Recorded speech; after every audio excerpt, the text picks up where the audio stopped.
Good morning, everyone. Do you believe it is the 31st of August? Do you believe it? I don't. It's just time is whizzing by. But never have I been happier to see a month arrive like September, because I have decided that September, the whole month of September, is going to be dedicated to a series about grief and loss. All right. And so we're going to do that series from now until probably the last week in September. And it's on various types of grief and loss. It isn't just about losing an individual to death. All right. And why are we doing it? Because in my 35 years as a social worker, more than 20 of which now, I've specialized in the treatment and intervention for hoarding disorder. It has been demonstrated to me over and over and over again that unresolved grief is among the most destructive emotions that we will ever experience. And if you and I can do anything, all right, anything to help you understand what you're feeling and what you're going through and to deal with it more effectively, that is my goal for the month of September. And also to give you a standing library of these podcasts that are being recorded for you to go back to as a reminder, as a little bit of a re-inoculation, a booster when your system mentally, physically, emotionally is further taxed by the normal stages of grief. So if you can move forward, all right, with that support, I believe you are closer to having the life that you deserve. So to that end, I will share what I know that I hope is useful. I am not a grief and loss specialist, all right, but I have worked with a lot of people who are stuck in grief and loss, active, current, or historical. The other thing I will do is bring you the best information that I've been able to locate that's been created by other verified experts, right? And wow, we lucked in. Wow, did we luck in. On the 21st of September, you and I have been given a real gift. Sean Leonard, who has a very unique gift and a deep experience with grief and loss, has agreed to be our guest.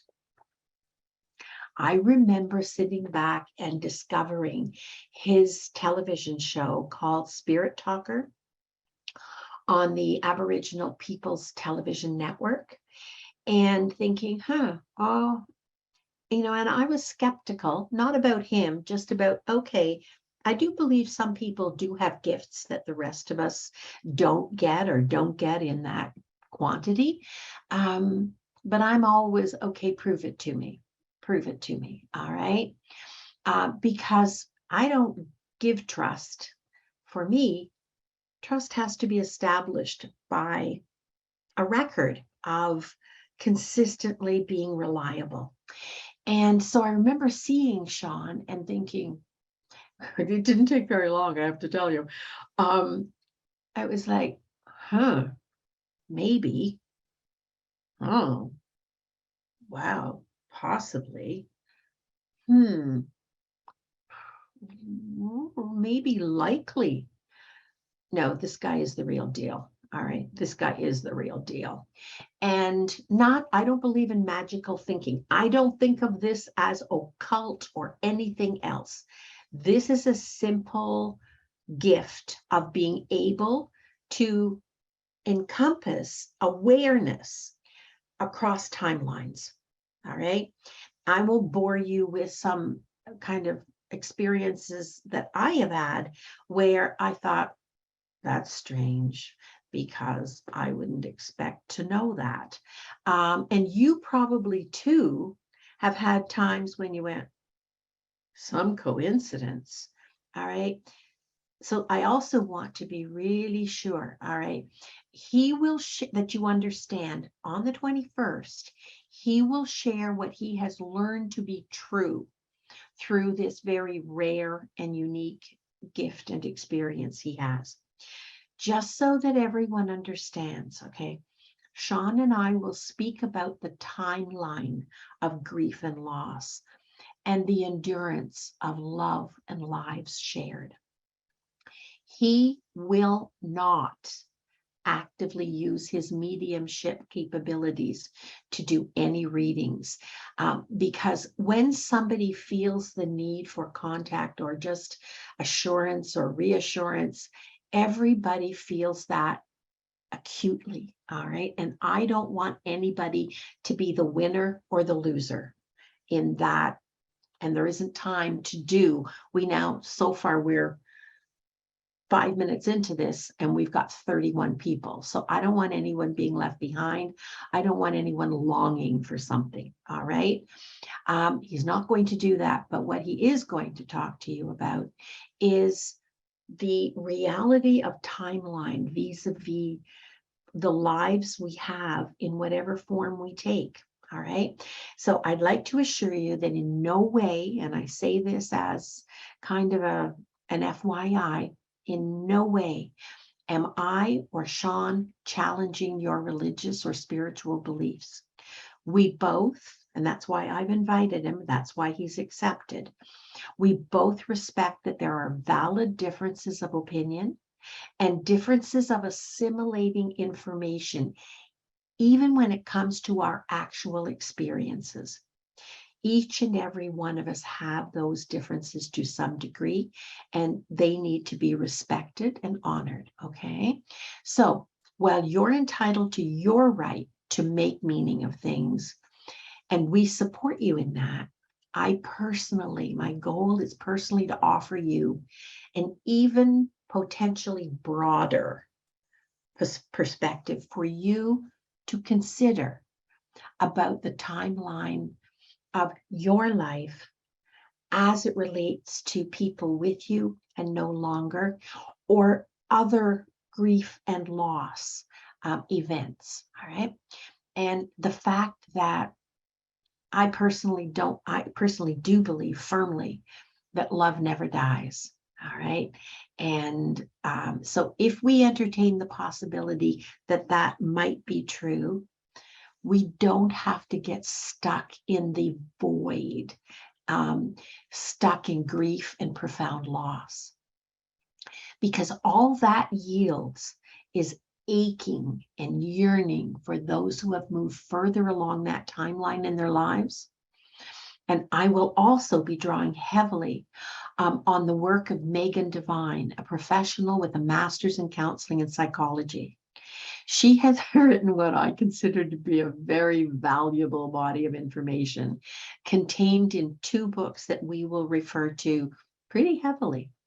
The first is, and I have it here, all right, the first is, It's Okay That You're Not Okay, Meeting Grief and Loss in a Culture That Doesn't Understand. And then following that, we will borrow from this book to give you a few pieces of insight about how to carry what can't be fixed. This is a journal for grief, all right, and loss. And so far, it's pretty practical, it's pretty doable, and it's pretty reasonable. All right. The thing I love about her work, all right, is I have to say, I did contact Megan Devine to ask if she would be available to be a guest on our podcast, but she couldn't work it out with her schedule. So I'll bring her to you, but I'll do it through the book she's produced. The thing I love about her work is the fact that she has a very irreverent attitude to our culture of grief.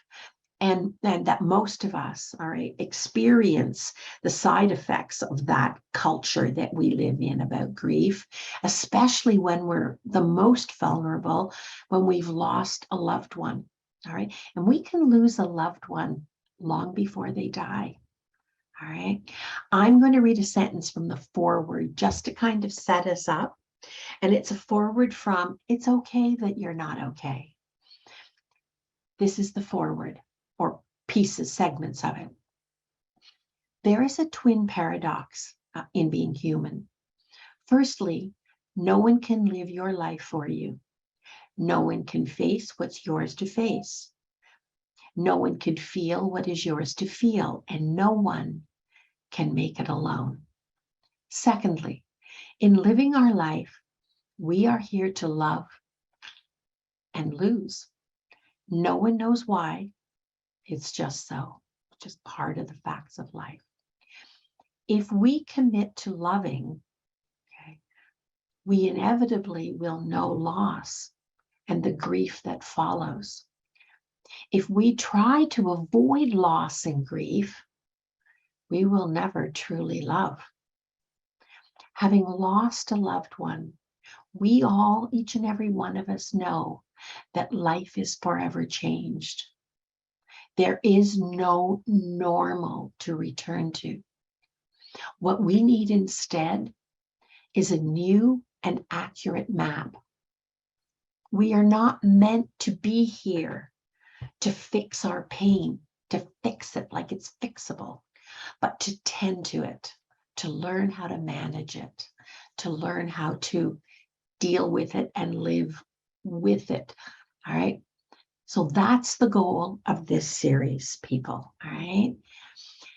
All through the month of September, to help us better let go of the belief that we somehow need to fix the pain, and that fixing it means it is forever gone.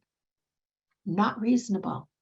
How many people here can say they've done grief work, and that when they think of loved ones or they think of whatever other loss, there is that sadness? All right. How many people here have experienced that? Thumbs up on the screens.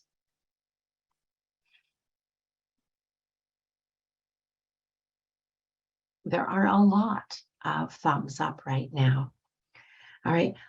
Rather, what we're trying to do is to arm ourselves with best source knowledge and awareness of our uniqueness, our self-awareness, patience for ourselves, even when others are tired of hearing about it, or we're making them feel uncomfortable. All right. We're not. That's their discomfort. That's not ours to carry. And also the skills, maybe a few skills to get you started, to tend to the pain that remains with you and me. Hopefully that pain doesn't have to be an ever-present interrupter to both of our lives. We feel it, we deal with it, we carry it, it's true, but it doesn't have to be anguish. It doesn't have to be longing and aching. All right. It can just be a part that remains somewhere in a part of us, within us, but not incapacitating us, not holding on to us like a hostage, right? The thing that I love about Megan's work is, and this I've experienced this myself, and perhaps you have too. Our culture creates a context around our life, even when we are at our worst, even when we're deeply grieving, that insinuates that recovery is actually a goal, that the feelings of loss and just the normal, healthy, normal grief is a goal. It should just, you're only fixed when you don't feel it anymore, when normal goes back, when you go back to this presumed normal, all right? And that you're doing far better, thank you very much, if you can complete the process as quickly as possible, because it's inconvenient for people. It's inconvenient for your workplace that gives you 5 days off. It's inconvenient for your colleagues that really only want to say, I'm really sorry for your loss once or twice, and then they want to get on with the task at hand, knowing that you may be still limping a bit, all right? In fact, you should be able they believe, our culture, and this is true, I've experienced this, you should be able to do that. All right. And there's something wrong with you and your grief. If you're not fixed in 6 months, all right, your grief has somehow been medicalized into becoming pathological. All right. Even in grief, all right, in acute grief, it's not uncommon. In fact, it's very common that we are given a very brief period of time where expressing our grief, and even if we don't do it verbally, just in our demeanor, in whatever way we need to, can and will be tolerated in a supportive way. Very quickly, following that narrow window of acceptability or tolerance, we start to get subtle and sometimes not so subtle judgments, expressions of concern, just like, think of the happy days. What are something in your own mind? What are some of the messages that have been given to you? You're so lucky to have had that person. That's why you feel that way. They wouldn't want you to suffer. So just put it down and get into gear is basically the message. All right. And other facile statements that have become so generic, they've almost been normalized. You know why? Because they are part of the culture, the uncomfortable culture we have with grief and loss. All right. And when these are offered to us as some sort of salve for our pain, they feel meaningless. Okay. Has anybody here experienced receiving some of these well-meant, well-offered, genuinely kindly offered platitudes, and you feel like you've just had a pat on the head? All right, I see some nods here. Or a little pat on the hand. There. It won't last forever. All right. And they in no way meet their mark or meet our need. Back to what I tell you all the time. What do you need? Where is it? And how do you get enough of it to make enough of a difference? We can end up actually being moved backward in our grief and our progress by feeling managed or dismissed, or somehow somebody's subtly or not so subtly pointing a finger at us saying, you're not doing that well. Okay. Next follows the suggestions about how we should get ourselves out of how we're feeling. Somehow we are, at least in part, deliberately holding on to this when we don't have to. And come on now, it's time to move forward, all right, to get back into life. Put this behind you as though recovery is possible on anything close to that timeline. And there is a point at which you're grieving and a point at which you shouldn't be grieving. It's like this door you go through. Anybody find that? Anybody ever, even if it wasn't expressly said, came away feeling like, gosh, I guess I'm inconvenient. I guess I see a lot of hands going up here. It isn't a secret to anyone here today or anywhere else probably that a little bit more than a year ago, I lost my dearest sister, Nancy, my younger sister. And recently, within the last few months, I've been informed that my older sister is all but gone with Alzheimer's. But I have to tell you, even though that is a source of grief and it is a source of loss for me, I, at the same time, not right away, it's been a little more than a year now, okay? I'm starting to feel a little blessed because as I read Megan Devine's material, all right, I think I must be very happily and luckily some kind of an exception, because the outpouring of genuine, simple, compassionate, lovingly offered support from you folks, from clients when they speak to me, from friends, didn't carry with it any facile or dismissive comments. That stood out as really very unusual as I was reviewing Megan's material. But I can remember in past losses where that was not the case. All right. And I believe it's because you folks in particular are a kind of compassionate people who've had your own struggles. All right. And you are genuine when you experience or hear about somebody else's. Never lose that quality. All right. And I feel sometimes in the past where you've almost surrounded me, all right, and said, how are you doing? Which is always appropriate. And then being willing to me offer you some statement of good, bad, or indifferent right now. All right. I feel I'm a very, very lucky person to come to you every week and to help you, but also to be supported quite often in the little blips that I have in my life. That was not a little blip. And I just have to use this moment now to tell you, I feel very, very fortunate. All right. Because my response, I have to tell you, for anybody who had been facile or would have been what many perhaps of you have experienced, even internally: anger, resentment, frustration. At the worst possible time of rupture, feeling utterly alone. All right, especially when each and every one of us through these experiences are probably at among the most vulnerable we will ever be. Thank the angels when that doesn't happen to us. All right.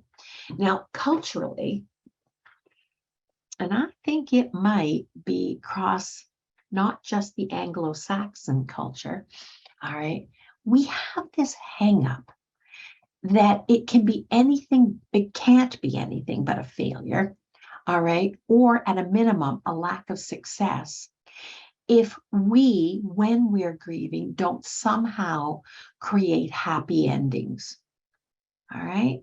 We're all looking for that, those butterflies and those rainbows and, you know, the whatever the music is, it is all very really not appropriate. All right. Certainly not in these situations.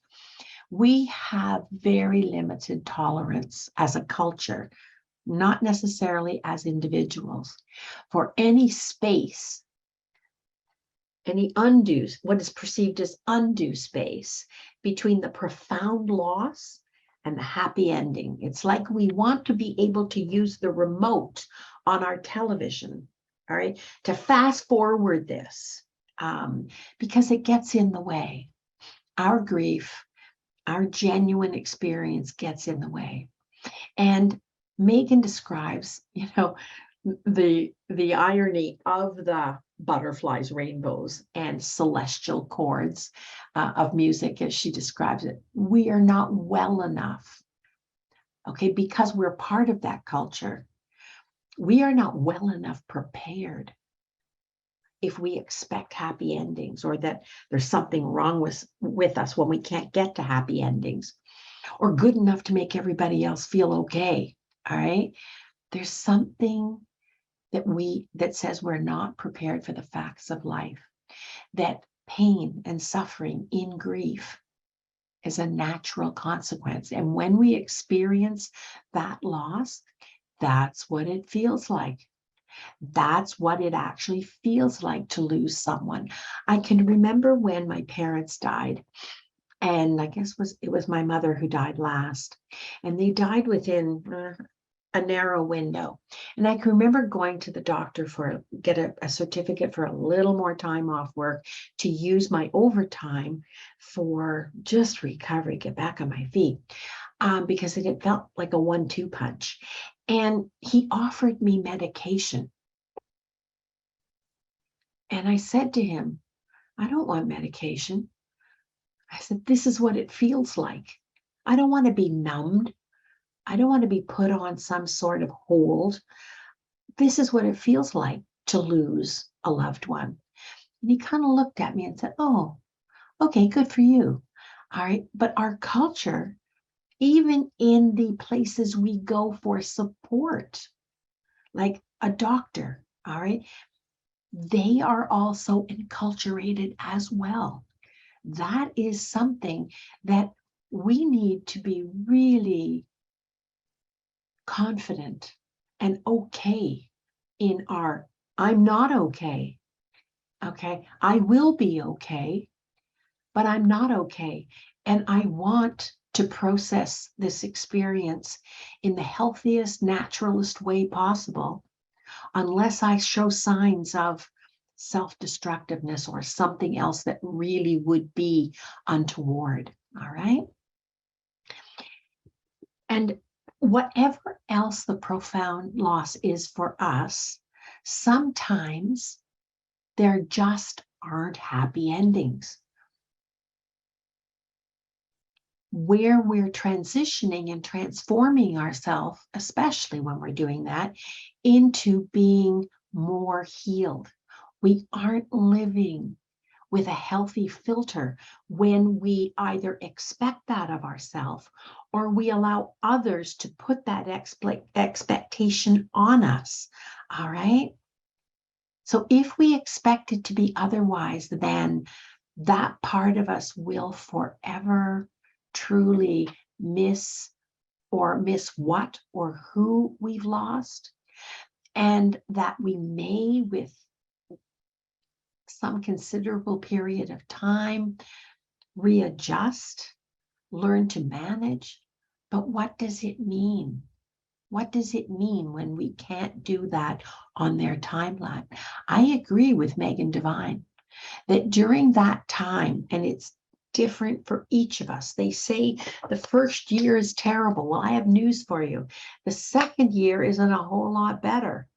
And it isn't because we don't have the benefit of the shock and that buffer of profoundness, of rawness. We don't, our body and our mind, our spirit protect us by giving us kind of like a bubble, a cocoon of buffering. We don't have that in the second year. So have patience with yourself. All right. But even though there is no reboot, restart, reestablish normal, that doesn't mean that forever we have to suffer. Or, as many of my clients, that's why I'm bringing this to you folks. All right. That's why I'm going to put this on the website in the library, is it doesn't mean that we have to forever be using and engaging in diversionary behavior choices, like holding on to way too much, as though somehow that buffers us, that prevents us, that mitigates quite losing that person as much. The more you have, the less you will miss. Not true. All right. There is, no matter how much you keep, all you're doing is clogging the space in which mentally, physically, emotionally, you are blocking that with stuff. No amount of stuff will supplement or backfill the loss. So please, as a result of today's podcast, can you please go back and look, even if it's not about death of a loved one, can you start to go back and ask yourself, how much do I really believe that if I hold on to a whole lot of stuff, if I accept forever to be the curator of other people's things, even when I don't want them. I don't need them. I just feel an obligation, a duty to somehow be the curator of other people's things because they loved them. If they are not who you are today, moving forward, please ask yourself the right question. Really, how true is this insurance policy that I'm taking out, that I want to believe buffers me? Really, do I feel healthy? Is any of this me today moving forward? I would have chosen it myself. I would have wanted it myself. And even if there are a few things that are particularly poignant, and I did this in my own life, all right, both with my sister and with my parents, I chose a few things that I can keep close by, I can keep with me. I told you before, I have the sleeveless vest that my mother knit for my father with his name in it and her hand printing, all right? His name in the back. I have my mother's purse, her wedgie shoes, and her glasses, because in the 2 years it took her to die from lung cancer, that I was with her every day, all right? That's what she kept saying. Elaine, would you get me my purse? Elaine, would you get me my wedgies? Elaine, would you get me my glasses? And I have the Bleak Virgin, which, as I said, is a lovely statue. I'm sure it's worth a fair amount of money. That doesn't matter. That's not why it's on my bureau. All right. It's close by me so that every morning I can look up and I can say that two factions of my family, the paternal and the maternal, had a meeting of the minds, and they, each and every one of them, died loving one another instead of being in some kind of religious conflict because they came from different viewpoints. It was resolved. And that tells me that there is nothing that can't be resolved. All right. I look at that. It has more symbolism, but the other things I have shared or I have let go to be part of someone else's life, maybe not even in the family, who would appreciate the things that were bequeathed to me. All right. So look at your things and ask yourself a few more pertinent questions, starting with, is this thing, one at a time, is this thing me today moving forward? And if it isn't a 1, 2, 3, the most important thing you could possibly imagine, really seriously think of how much it deserves space in your life today moving forward. And is there a better resolution? Because the more stuff you cram your environment with, the more you give yourself inadequate space mentally, physically, and emotionally to conduct your life today moving forward. That's not right. Okay, so let me have a look here. Catch up here. All right. So, as Megan Devine says on page 36 of It's Okay That You're Not Okay, you can see here, and I believe as she does, let me read it to you, page 36.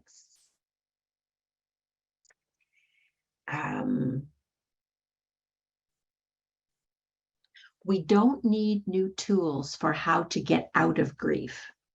What we need are skills to withstand it in ourselves and in others. Collectively, we carry an immense backlog of grief that has never been heard, simply because we have no story that helps us hear it. We need to tell new stories. We need new stories that tell the truth about pain, about love, about life. We need new stories of bravery in the face of what can't be fixed. We need to do this for each other.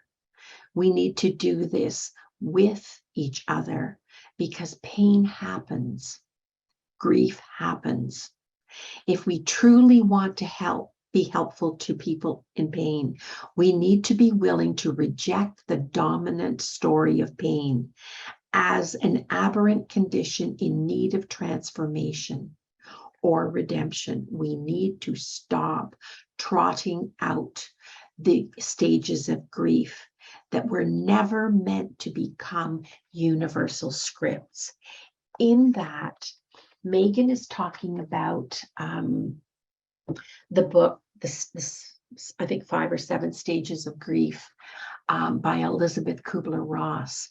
And those somehow got reworked and presented rather, as these are the normal steps. And this is step 1. And then following step 1, when you experience that, you're expected to move to step 2, step 3, step 4, step 5, step 6, step 7. All right. When Elizabeth Kubler-Ross was asked, okay, because she never intended that to be the sense we made of it. When she was asked, she said, in her own polite way, who came up with that? No, no, no, no.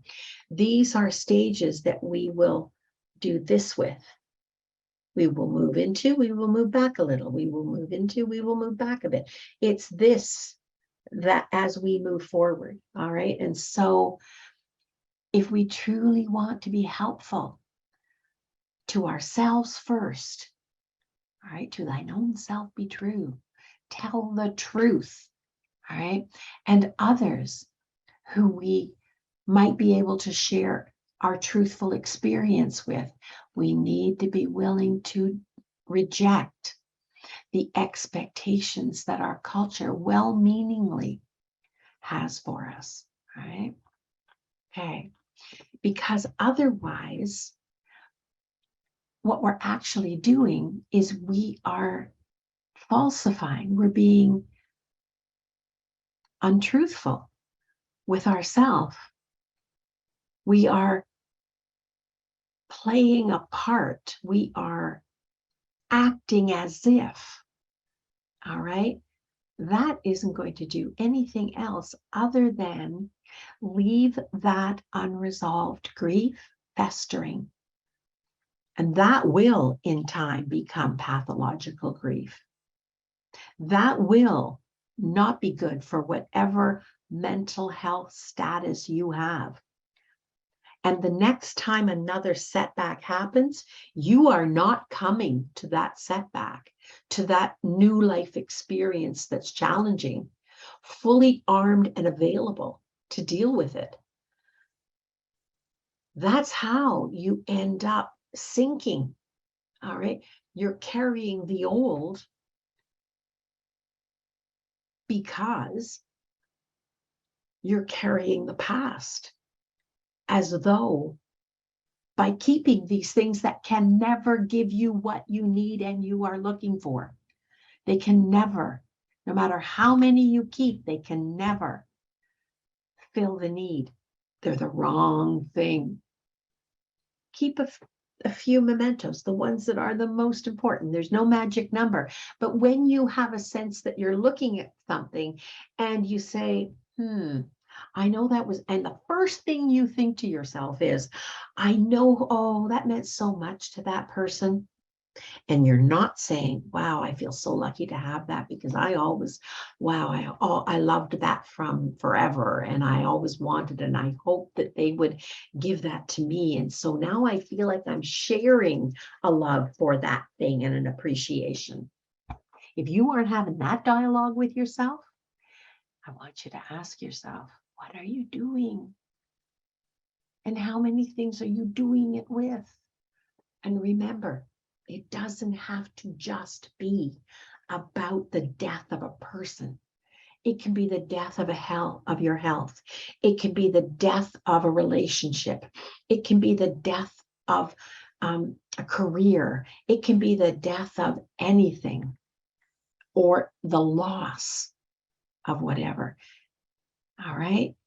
Right now, today, I want you to take out that pen and paper that I ask you to have with you. And I want you to put down the numbers 1, 2, 3, 4, 5 in a row, in a descending row. And I want you, as soon as we're finished this podcast, I want you to sit down and list in descending order of importance to you. What are the losses that in whole or in part you are still carrying? All right. And then next week, when we do the next segment, I want you, without necessarily even putting your name, you can give yourself a different name next week. I want you to put those down in the chat box, because we can extend or we can come back to grief and loss and work more specifically on the unique categories of grief and loss. That would be very helpful to people in a very practical way. And when I show up here Wednesday morning, I tell you, I want this to be practical. I don't want this just to be you listening to me talk for an hour. I want this to count for you. I want you to come away with a few more tools, all right, and a little inspiration that you can do it. So let's make it pertinent to the reality that each and every one of you is living as best I can. Otherwise, it will lead to mental illness, or it will lead to further compromising your mental health. So Megan continues, and I love her irreverence, all right? She says, what we need are the skills and the confidence, the reassurance that we can give ourselves that being brave actually feels like standing on the edge of the abyss, all right, that just opened up in someone's life, and not turning away from it in fear, not covering our discomfort with apathy or pretending, all right, or not being authentic to who you are. And that doesn't mean that if you have to go to work or you have to interface with people, you always have to be rawly, acutely, achingly grieving. All right. We can learn how to, after the profound period where it overtakes you, and I remember that well, you can learn to compartmentalize. So you start taking little breaks where you make a deal with yourself. In this period of time, for an hour or two, I am not going to think about it. I'm going to chase those thoughts away, and then I will owe myself a time where I can sit and really let myself feel and process it. All right. So we don't have to go into numb ourselves, and we don't have to go into pretending that we are anything other. There are strategies to deal with that. And we don't have to think positively. Being brave. And I've said this to my grandson. I included that in 1 or 2 past podcasts, all right, when he was a little guy. Being brave is letting the pain occur. Let it take up the space it needs. Being brave is listening to your own story first about what the truth of it is for you, without exaggeration, without drama. Okay, you're not being self-pitying, and also doing that for other people. It's terrifying. The feelings when they start to overcome you can be very overwhelming. And at the same time, those stories are what we need, all right? And I'd like to add my own perspective. I firmly believe that we need to do this, because those stories of truth, this is what it actually feels like, all right, are the essential truth. and that we also need to be prepared to witness other people sharing their grief. You don't have to heal it. You don't have to rush in with suggestions or ideas or positive talk. You aren't responsible for making them feel differently. As much as we would like to help, just being witnessed, being listened to, and accepting, it is a way to let that person know you accept them. They're good enough. They're doing okay. And in whatever way it is expressed. All right. And I think we also need to remain stalwart supporters, validating them, even by quiet witnessing. All right. Even with a hug, if they're open to it, even with, I hear you. I'm sorry you're feeling, I'm sorry this has happened. I'm sorry that it's so painful. Is there something that I can reasonably do that would lessen this a little bit? When we do that, we are validating and witnessing and helping with loving acceptance. That's compassionate. All right. Ask the person, is there something that I could do that would actually lighten this load for you a little? If you can't think of it now, let me know. And you're not setting yourself up to be the cavalry to ride in with a solution. All right. You're just saying, and if I can, I will. So next week, we're going to talk about the cost of avoiding grief. All right. And I hope all of you will come back. All right. And keep coming back. And if you can't, know that all of the podcasts are on the webcast recording. So in very short order, this one will be posted, as will any others. So now I'm going to go to the chat box. We're going to spend the next 10 minutes just having a little look at the chat box. Okay, what am I doing here? Where are you? Oh, there we are. Okay. Please show the other book again. Okay, so this was the first book. This is the one to start with, okay? And not every chapter will be pertinent to you. She does go through establishing the history of the culture that we have created around grief and loss. And then she's cute. She also, right from the get-go, says, okay, if you don't want to know about this, or it gets to be something that you're really not that interested in, you're not at that point where you want this information, go straight to page whatever it is. That's where we're talking about you as opposed to the culture. She's a very considerate author. Okay. Okay. And the other one is, come to me, this one. This is actually a journal, all right, of grief and loss. It says, How to Carry What Can't Be Fixed. A journal for grief. Megan Devine. All right. I got these on Amazon, and I ordered some others as well and returned them because they weren't anywhere near as pertinent and as practical as these two books are. All right. Okay. Okay. So one of our listeners says, so often, this is common in religion. Yeah, that's another one. You are right. It's God's will, or I'll pray for you, when they probably won't. It's just a thing. I think she's going to say just a thing to say. Exactly. Somebody else says exactly. Okay, somebody is directly messaging me. I won't say who. Dear Elaine, thank you so much for sharing your dear sister. I'm glad that they have had you. I'm glad I had them too. And you know what? As sometimes gut-wrenchingly it feels when you realize they are gone. I found Sean Leonard's work. I found it optimistic.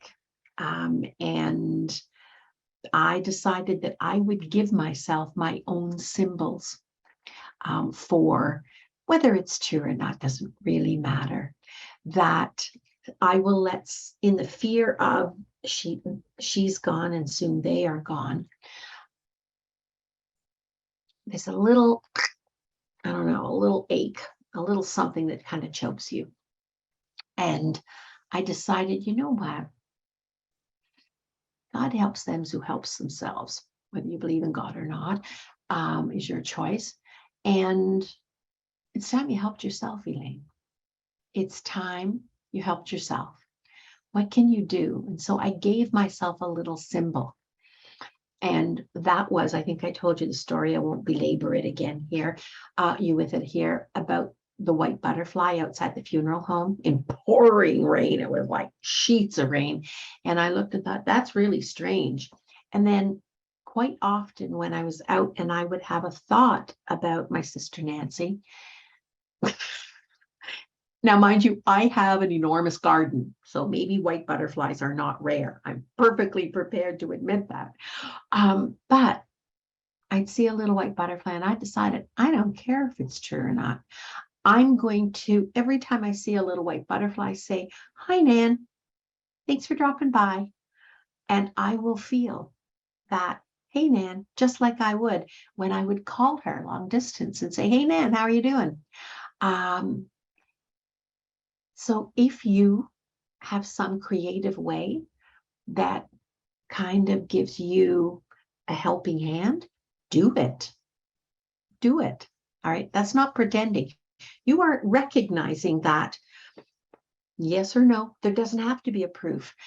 When you trust people, do you always get do you always get proof? No, that's the whole definition of trust. So start by trusting yourself, all right, that you are a partner in this process. It isn't just passively happening to you. You are a partner in it. And you can be increasingly in your own unique way that's helpful and meaningful to you. You can learn here.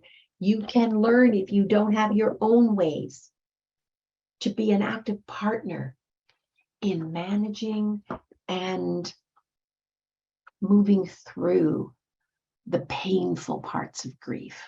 All right. So where are we at now? All right. A new puppy. A new puppy. You've got a puppy, Crystal. Wonderful. What kind of breed do you have? So that for me comes from religion too. We were always expected to have a testimony to share. You're not supposed to talk about how God has failed you and left you bereft and sorrowed. Yeah, that's not just your religion, writer. All right. I think we're not supposed to badmouth God, period. And there's no reason to. All right. This is part of life. The form we take was never meant to last forever.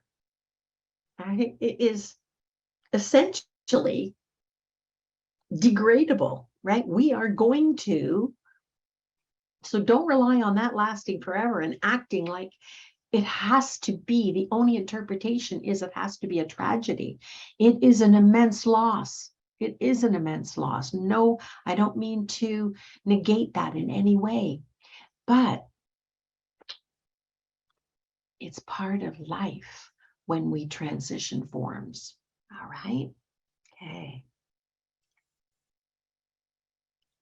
Yeah, don't give me happy pills to make you delude myself. That's true. Delude myself or just buffer. Like this is what it actually feels like. And I'm going to face down the truth as best I humanly can. All right. Yeah. What do you think of symbols like birds to let us know they're watching over you? I think absolutely. I had a client the other day, and I fully believe what she's told me, that in the dead of February, all right, when she had lost her sister, I guess for whatever reason, maybe it was a pet name or something, ladybugs were, ladybugs were a symbol that had a direct correlation in her experience with her sister. And there was this ladybug that showed up when she was really having a really difficult time with remembering. Birds, absolutely, absolutely. There are some symbols that apparently, because I remember saying to somebody when I was getting the remembrance cards and things printed out, and the video of happier days from all of friends and family. I was inundated with videos, and I had the funeral parlor here in Ottawa, Tubman's, produce a lovely video with all of those images. And I mentioned to him then that, I was never aware there were so many or so frequent visitors in the form of white butterflies. And he said, I didn't know, and I don't know if this is accurate or he was just trying to be nice, that there are some, usually animals, birds being one of them, that are well-known symbols of life. And so, for me, it's white butterflies. All right. And I welcome them showing up at any time. And I choose to believe that it well and truly could be my sister in a different form, just dropping by to say hi. And I feel better. I'm not delusional. I am not under the influence of anything when I make that choice. What do you need? Where is it? And how do you get enough of it to make a difference for new losses as well as old ones? You have a list of the books you mentioned on your pocket. I don't have an organized list, but I should be keeping one. That's a good idea. So I don't actually have a list, Christine, of all of the books that I have used. But as you work through listening to the podcasts in the library, they will be mentioned and they will be demonstrated. All right. And you would have one overabundance of books if you tried to acquire them all at once. Okay, so just take it one podcast at a time. Thank you for doing this series on grief. I appreciate it more than you will know. I am so happy about that, Dawn. Okay, does this grief work apply? Yes, estrangement, absolutely, where a family member has said, never want to see you again. Absolutely, it's any form of grief and loss, all right? And the impact it has on you, okay? Any form of grief and loss. Loss is loss. And where we got here now. Same here, exploring grief is exactly what I need right now, Elaine. I'm happy about that, Mika. Thank you, Elaine. You always hit the right notes. Oh, thank you, Shoshana. I share in your sorrow, the loss of my sister Nancy and dealing with your current grief about your older sister. Thank you so much. Thank you. It just helps to know that it matters a tiny bit to somebody else too, okay? All right. I heard someone say we are spirit beings having a human experience. That would be Donna, when Sean arrives on the 21st, ask him that. All right. How does that relate? All right. Because I've started to think of it since watching and being so profoundly convinced that we have a form, we have a timeline, and that really death and the afterlife, if you believe in that, and I believe it based on science, I believe that energy cannot be created and it can't be destroyed. It can only be converted. I don't know whether it was Albert Einstein or some other really smart person who said that. You'd have to Google that one. It doesn't matter who it was. That makes sense to me. All right. And so it also makes sense to me that our life is an extended timeline, and that when this body that we count on has been used up in whatever form, or it has to end through an unfortunate occurrence, we take a different form. We assume our energy moves on in a different timeline, is the sense I make of it. I'm not trying to convince you of that. I'm just being honest about how I make sense of it. Ladybugs here too, and cardinals. You always know it's going to be a good day when the cardinals arrive. Yeah, absolutely. Claudia, I hired an animal communicator after one of my dogs died a tragic death. That helped me to accept what had happened. I had her in my freezer for months and then had her freeze dried. The freeze drying process took most of a year, and then I didn't want to see her physical body again, so I never had her shipped back to me. I had her organs shipped back to me. I'd like to bury them somewhere now. It's a process, and whatever makes sense to you, I honor, Claudia. Okay, if that's what you needed and you did it, then you've met your need and you have facilitated your own semi-release. Will you ever not miss your dog? No, but you don't have to suffer in that acuteness because you've processed it in a way that is meaningful for you. A unique way, but you know what? You must be a unique person. So let yourself do what you need to do. It doesn't hurt you. Okay. I sure will. Thank you for doing this series. You're welcome, Christine. Claudia, the animal community said my dog was part of my spirit family. You know, I've heard that before.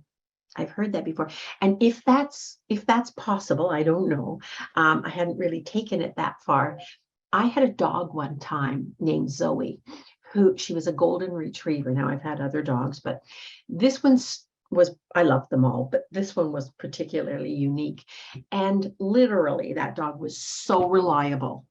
It was like I had this little old wise person, an old soul. Okay.